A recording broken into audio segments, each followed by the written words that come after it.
Hello students, Jessica this side. So what I'm going to cover in this video is about the overview for IELTS listening and reading module. So when it comes to your IELTS listening module or reading module, students have like very basic questions like how many questions are there, or how much time should we spend on each question. So this video, I hope that this video would be answering all of your questions. We'll go little fast maybe. So if you find this video a little fast, what you can do is there are notes that I'm adding to this in the description box itself, so you'll get all the information from those notes itself. So I have like my notes prepared in front of me. That's how like I generally do it, because that helps me to make sure that whatever information I'm giving to you, it's on the basis of my own experience of teaching over the years. And then we also make sure that there's nothing left out. Okay, let's start with the video. So in the IELTS listening module, we have got 40 questions, and in total you have got 28 to 30 minutes. This IELTS listening video, it's going to be like audio. It's going to be divided into 4 sections, and each section has got like 10 questions. When it comes to your section 1, it has got 1 to 10 questions, which are the easiest ones. If I talk about section 2, we've got question 11 to 20 in section 2, which are a little harder than section 1. Section 1 is very easy, so always make sure that you get the highest score in section 1. Do not make any mistakes. They're very simple question types we have, which is your fill in the blanks always, and it's like a conversation going on in section 1 between two people. So in this video, we are not going to cover that what is going to be there in section 1. I'll update about this information in the forthcoming videos. Section 3, we have got questions 21 to 30, and these are the most difficult ones. These questions are not easy for those who have intermediate level of English. For advanced students, the section may not be that hard. However, still students would make maximum mistakes in section 3. If I talk about section 4, section 4 has got 31 to 40 questions, which are like easy to medium. Guys, a lot of students may have this question that in IELTS listening, section 4, like, is that true that section 1 is the easiest and then section 2 is a little harder, then section 3 is, yes, the most difficult. But remember, section 4 is not difficult. They have balanced it in a way that section 4 are again fill in the blanks, and generally these fill in the blanks are based on some academic topics. So you don't need to worry about section 4 because that's not the most difficult one.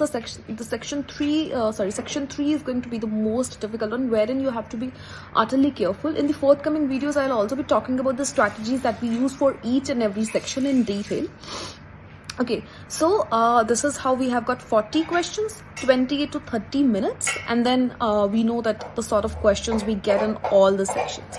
For pen and paper based exam, you might get 10 minutes extra to transfer your answers to the answer sheet. However, in the computer based, there is no extra time. Once again, students may ask that, okay, if there's no extra time in computer based, does that mean that it's harder than pen and paper based? Guys, no. Computer based exam is also easy. Pen and paper based IELTS is also, it's like there are a lot of students who get like band 9 in both computer based as well as the pen and paper based exam. Okay, so from where you can practice this IELTS listening, especially though for those who want computer-based IELTS, I would say that Best My Test is one of the best websites from where you can practice. Otherwise, if for the other IELTS listening, go for YouTube, or otherwise the best study material you would get is from the Cambridge IELTS books, which are available offline as well as online. So you can buy either the soft copy online, or if you want it from us, of course, you can just drop a message here on YouTube or maybe Instagram, Facebook. We are available everywhere. We'll drop the copies to you, and it's no extra cost for that. And so our motto is just to help you guys as max as we can. Okay guys, let's go to now your reading module. Again, this video is very short. It's just for the students who want to understand the basic of IELTS, the basics of reading and listening module in particular. We'll not cover speaking and writing in this. That'll be in the next video. So we have got like in IELTS Academic, we have got 3 passages. There's 1 passage in each section. Whereas if I talk about the general reading, in section 1, you've got like 2 short passages. So it's like in general, okay, what I'll do is I'll also share the PDFs of GT Paper 1 and IELTS Academic Paper 1 with this video in the description box below. So what you guys can do is just download that paper and see how IELTS general paper is designed and how academic paper is designed. You can choose whichever is yours, of course. If I talk about the difficulty level, you might find academic reading a little more difficult than the reading one, than the general one. Okay, so we have got in section 1, academic, if I talk about, we've got questions like, okay, in both academic and GD, section 1, we've got one passage. Question number 1 to 14 are from that section. Then we have got in section 2, 15 to 27 number question. And then in section 3, you will get questions 28 to 40. This is how your IELTS academic reading is designed. And it's like the number of questions are almost the same for your GT reading as well.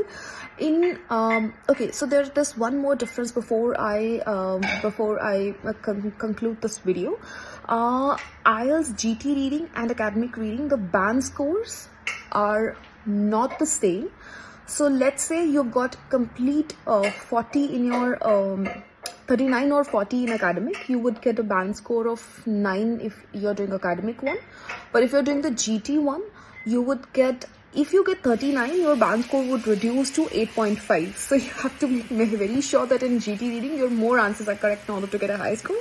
Whereas in academic one, I guess, British Council, IDP, the exam takers, they are very, they are very considerable when it comes to helping students in getting a good score in IELTS. So if GT reading is little easier, they've increased that, the bandwidth for the students. This means they have to work a little harder to get a high score. But if it's academic reading, they're lenient to you guys. So you don't worry about it. So getting a band 6, 7 in academic reading, it's not that difficult.